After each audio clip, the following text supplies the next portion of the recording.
Yan, gagawa po tayo ng ukoy na may malunggay. Yan, healthy food po yan. Saka corned beef. Ito lang po yung ating ihalo. At saka harina. Siyempre, hindi pwede mawalang harina at sibuyas.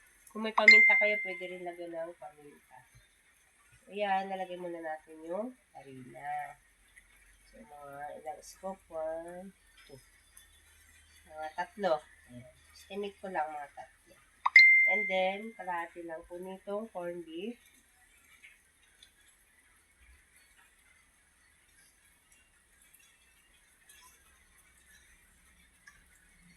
Tapos,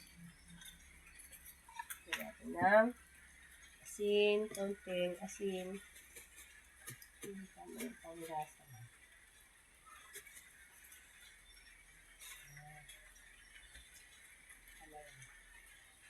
Tapos, magic sarap. Hindi mawawala ang magic sarap.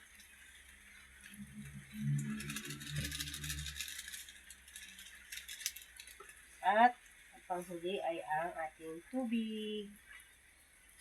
Tapos, minis na natin. So, kukontrolin lang po natin yung tubig. Tingnan natin kung gaano ito kalapot. Huwag masyadong maraming tubig.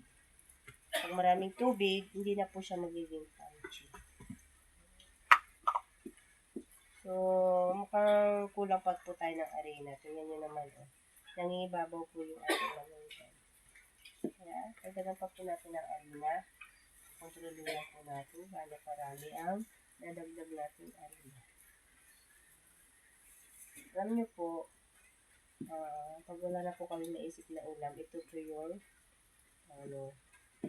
naisip namin na ulam na mabibili lang dyan sa store. Healthy naman po ito eh. Tapos, dahil dry na siya, nalagyan natin siya ng tubig. Kontrol muna natin. So, haluin natin. Mukhang kailangan pa natin ng lagyan ng tubig pa. Kita nyo, dry pa po siya. Lagyan po natin ng tubig. Halo-haluin lang po natin. Mix. Lagyan po, kailangan pa ng arena.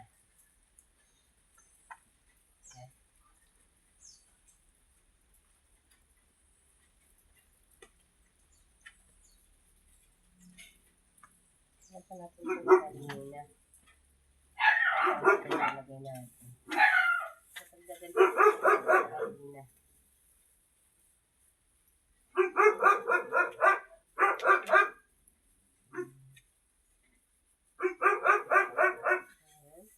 Tubig.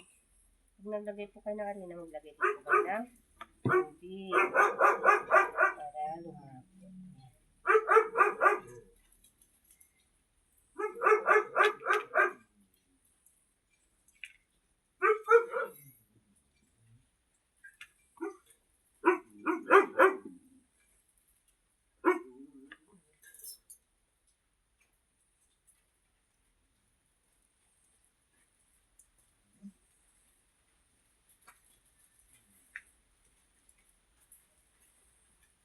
Ngayon pa po natin ng tubig. Kasi dumidikit pa po siya sa ating kutsara. Ano may mga bubuka.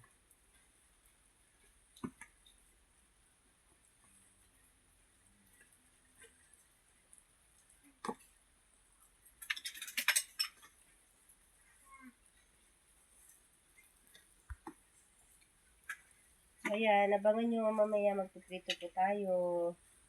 So, ayan, hanggang muli, sa muli. Ayan, piprituin na lang po ito patapos.